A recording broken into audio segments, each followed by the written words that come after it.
The Daily Show's Trevor Noah, Trump is the new Cosby, only he bragged about it. Trevor Noah opened Thursday night's Daily Show with breaking news from the presidential race.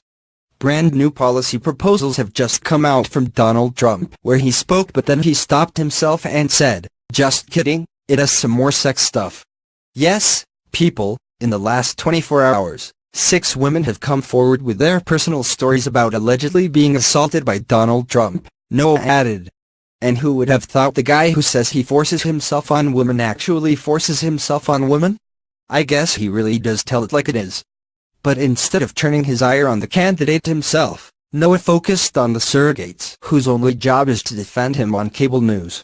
So far, their main argument has been that the whole thing is nothing but he said, she said.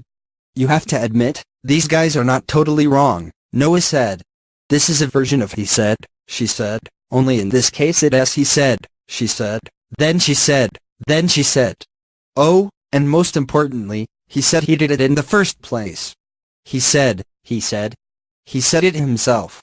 In fact, it was the video of Trump's groping boasts and his subsequent denial at the second debate that he did the things he said he did that made the women speak out in the first place.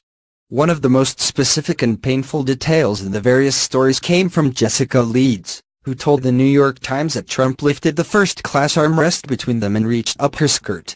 That's all Trump spokesperson Katrina Pearson needed for the most ridiculous excuse you will ever hear, Noah said, before showing the clip of Pearson's claims that the first-class seats at that time had fixed armrests. Ladies and gentlemen, you will find bullshit here and here, right over here, Noah said, imitating a flight attendant. You know how you know your argument is ridiculous? When every single person on the panel is trying not to laugh at what you were saying. Including you. He added, Johnny Cochran would be so proud. If the armrest don't flip, you must quit.